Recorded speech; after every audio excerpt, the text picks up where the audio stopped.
6 people shot, 5 killed, right here at this bar off Waltham Park Road.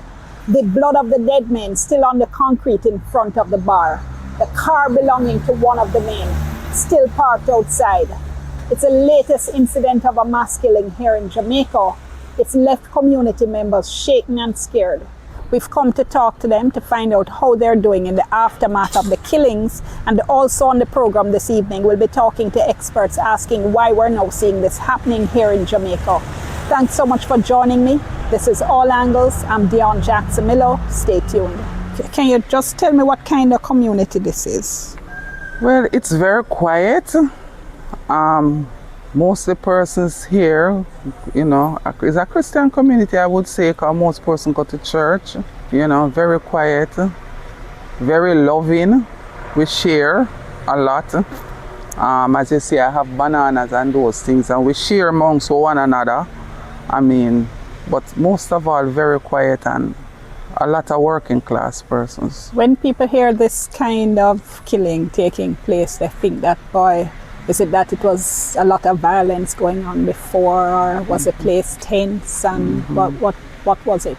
Was that any of that happening? No, nothing like that happened. It was quiet as usual. No gang violence. We go out to come in as we have a mind. Nothing was going on. We weren't aware of anything that was going on. We used to see guys used to walk around and going sometime, but some died, some gone firing, so it kind of cooled off for years. So for here, this just popping up back. So because I want to tell you, when I just came here, guys from over that crossroad and guys from over this side was in war years back. You were telling me that you've lived here for years. Has this kind of thing happened before? Never. I've never seen this type of thing happen before. Never. How did you hear of what had happened? Well, actually, I was in my house when I heard the gunshots, and because of the intensity and the loudness of it, we thought that something must have happened. Were you scared? Yes, I was very, very, very scared. I was watching the news and I hear. What that sounded like? Why sound? I would say, my wife, still know my wife, they say, but it sound like Vietnam. Somebody died, somebody was died. Why you said that? Totally shot them so close. So close. I was inside my bedroom, sitting down, and I hear the barrage gunshot them, and my 2 little granddaughter. One was in her room, she run in my room. And the next little one was on the bed in my room. And I said, lay down on the bed, don't move. I hear some explosion, and I know it was gunshots. So wife get panic, start running upon her in the house and thing, and I just go in the hall with her and my granddaughter. So I just stay inside here with them till when it stopped, I came out and get back in the bedroom. Were you scared? Yes, I was, but not as she, because I was living in Waterhouse before, and we just used to the gunshot. But after the gunshot, people came out and went up there. So I just go up there in the crowd and see what made them lying down on the ground. What was that like, just seeing? Bad, because the guy, 2 brothers who died, they were all my friends. When I come out, when I drink, man, work with me. Always work with me. I would know, probably about a year now, come work with me, but me always pass him up there, so. And we heal one another, talk to one another. These 2 gentlemen down here, so. Come like I'm a brethren, them see me, the 2 brothers will die. So after now, we sit down inside there and we hear crying up there. So, notice me hear people moving on the street going up there. So I come outside and stand up and me look. And when me look, me see a young man was passing, what I know. But at the time I never remember his name. But I know his mother. So I say, Miss Essie's son, what happened? And he tell me that Chicken, Michael, and he called the next name to me. So I say, I don't know that person. And he said, Michael, brother, all of them died up there. So I said, what? And he said, yes. And he walked away and was crying. He never stand up to finish the argument with me, walked away and was crying. And stand up here until I went inside. When you found out what it was, how did you react to that? How did that make you feel? Boy, I was numb actually, to be honest. I was numb. I couldn't cry, I couldn't pray, I was just numb. I just couldn't imagine that something like this was happening, you know. It was an awful feeling, awful. The most thing where burn me and hurt me is how my virgin died. Or the amount of shot we get, back we get the shot in the air. Right now you find blood up there right now, see way up there. Not too long I'm going out the road and somebody see me and say, why? How you manage me? Say, why? I just God. God is so good. God is so good. I tell you. So how you feel like when you pass the spot knowing what happened? Why? It bad me still, but me have to just make it just. Because I can't do nothing. I have to just. But anytime I pass that spot now, it just come like it does. I remember. Memory. I heard that is 3 of them was lying down up there dead. But I heard that is 6 of them get shot.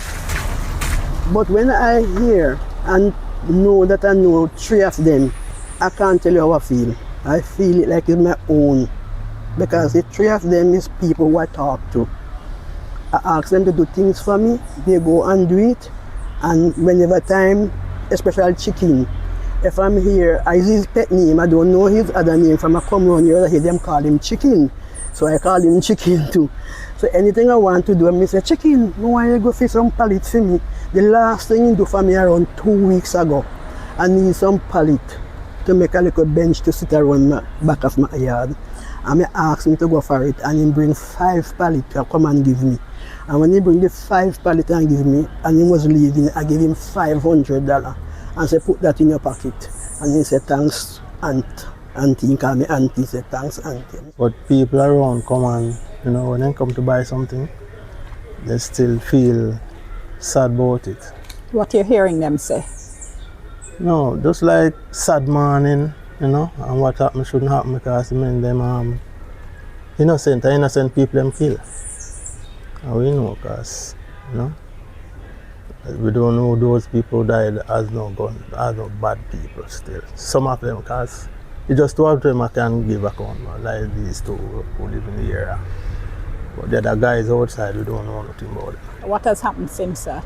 Well, nothing, you know, nothing has really happened. I mean, the Prime Minister came by yesterday and, you know, I saw other police and soldiers and so came by and, you know, did their, you know, little thing, but we haven't seen anything. We just stay in. One of the young men that died, that's his car, and it is still parked there. The white car was yes. seen there is his car? Mm-hmm. Right. And there were 2 brothers. Nothing has really happened. Everybody just stay in and, you know, trying to fathom what happened. So has it been, because you speak of people staying in, so has it made people fearful then? Yes, certainly, yes. I know there are some fears because of this never happened before. Persons are feeling fearful right now. It affects me a lot, you know. A lot, because as we say, my virgin, every time I stop and even when I'm weeding up out by the gate there, he pass and we run a joke as, you know, St. Mary man and thing. So it just make me feel bad. I'm scared to go up the road. I'm scared. I might bring my granddaughter to school Monday. I don't go back through the gate. I don't go to school yesterday, she go to school today, I don't go. Do you feel less safe because of what happened? No, right now. Kinda feel less safe, but I was talking to somebody again too. I said, listen, this time is one thing whole town where the town is see and blind and hear and deaf. And when you can see and blind and hear and deaf, you're good. You mentioned that the Prime Minister as well as security forces have been by. Are you happy with the reaction in terms of how the You know, whether or not how they're responding, whether you feel safe, whether you feel that the security forces are keeping an eye on the situation. Well, I wouldn't say I feel safe. I know that sometimes, you know, these things is just a one day, you know, and that's what I feel will happen. You understand? And I honestly don't know what will happen from here on. Is there anything in particular you would want to see the security forces do that you think would make the community feel a little safer? Well, patrolling maybe would be a good thing, but I don't know if it would really help. If it would really help, because as I said, nothing has this, you know, has ever happened before. We don't see, you know, persons coming in with guns and so to do people anything. So we don't know why or where it is coming from. So I don't know how much that would help. We've seen in recent times a lot more of these types of multiple killings, mass killings in Jamaica. Does that concern you? Yes, it does. It does, you know. You know, it does concern me because I realize more and more that persons, you know, they are just heartless, you know. And really, you know, I believe that only God can change this.